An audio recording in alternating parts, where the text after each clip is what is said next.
દેવર્ષિ નારદ જેવા ત્યાં પહોંચ્યા, નારાયણનું નામ ભજતા ભજતા, એટલે વેદવ્યાસજી મહારાજના મોઢા ઉપર વિષાદના વાદળા જોયા. એટલે વેદવ્યાસજીને પૂછે, હરિનો દાસ ન હોય કોઈ દી ઉદાસ, વેદવ્યાસ તમે ઉદાસ કેમ છો? વદદેવ સવિસ્તારમ સ્વસ્ય દુઃખસ્ય કારણમ. હે દેવ, હું હરિ ભક્તિ કરવા વાળો ભગવાન નારાયણનો ભગત છું, તમે પણ ભગવાનના ભક્ત છો. ભગવાનનો ભક્ત કોઈ દી દુઃખી હોય નહીં. મામા, ભગવાનનો ભગત દુઃખી હોય ને તો ભગવાન રોતો હોય, પણ એ રોતો રોતો એમ કે હું જો ધારું તો તારા દુઃખ દૂર કરું, પણ આ આખી દુનિયા કર્મના બંધનમાં બંધાયેલી છે. ભગવાન નારાયણ કહે છે, જેદી મારે દુઃખ ભોગવવાના હોય ને ત્યારે હું વન ભટક્યો છું. પણ જો ભગવાનનો ભક્ત દુઃખી હોય, ભગવાનની આંખનો ખૂનો ભીનો થાય, અને પછી પોતાનો જ અંશ કોકની અંદર અવતારના રૂપમાં, અવતાર, આપણે અહીંયા અવતાર શબ્દ અહીંથી આવ્યો, વારે ઘડીએ ભગવાન જન્મ નહોતો લઈ શક્યો, એટલે ભગવાને કોકની અંદર અવતાર લાવ્યો પોતાનો, કે તારે આ કામ કરવાનું, કર. એ અવતાર શબ્દ જરૂરી નથી કે અવતાર આવે માણસને આમ પવન આવે ને ધ્રુજારી આવે ને, એવું નથી. એ તો અવતાર આવે એટલે એ કામમાં લાગી જાય. પ્રભુ હનુમાનજીનો અવતાર આવે એ રામના કામમાં હોય, માતાજીનો અવતાર આવે એ માતાજી આમ કઈ ડોળા ન કાઢે, એ તો કરુણા કરે. કરુણાની દેવી છે મહારાજ, માં કરુણા છે મહારાજ.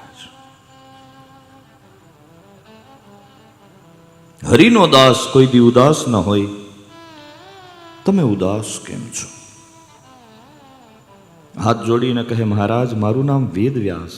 આપણે ત્યાં એક વેદ હતો, પેલા 4 વેદ નહોતા. પેલો ઋગ્વેદ પ્રાચીન, એના 4 ભાગલા કર્યા, ઋગ્વેદ, યજુર્વેદ, સામવેદ અને અથર્વવેદ.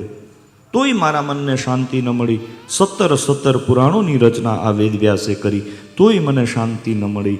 મહાભારત જેવો શ્રેષ્ઠ ગ્રંથ મેં બનાવ્યો, તોય મારા મનને ટાઢક કેમ નથી થતી? દેવર્ષિ નારદ હસવા લાગ્યા.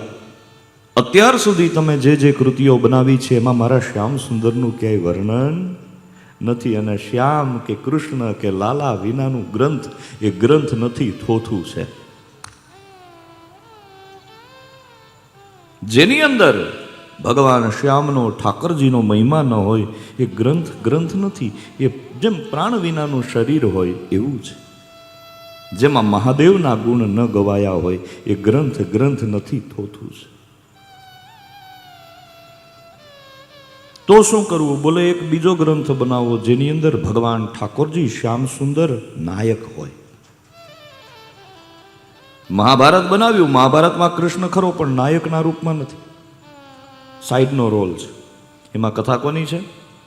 અથ શ્રી મહાભારત કથા, અથ શ્રી મહાભારત કથા, અથ શ્રી મહાભારત કથા, અથ શ્રી મહાભારત કથા,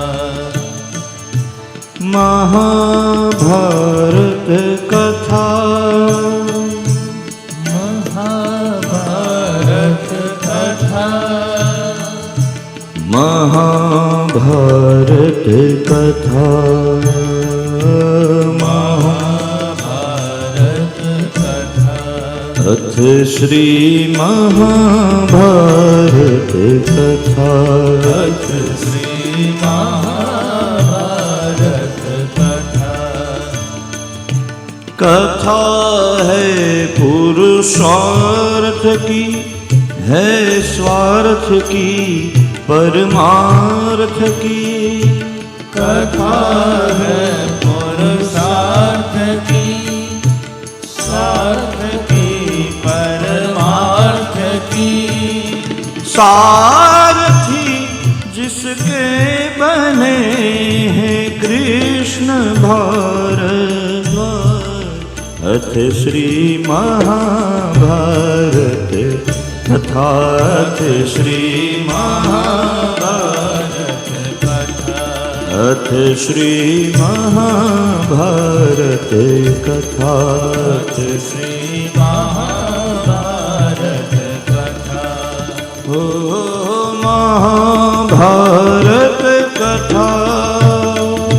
महाभारत कथा। महाभारत कथा। महाभारत कथा। महाभारत कथा।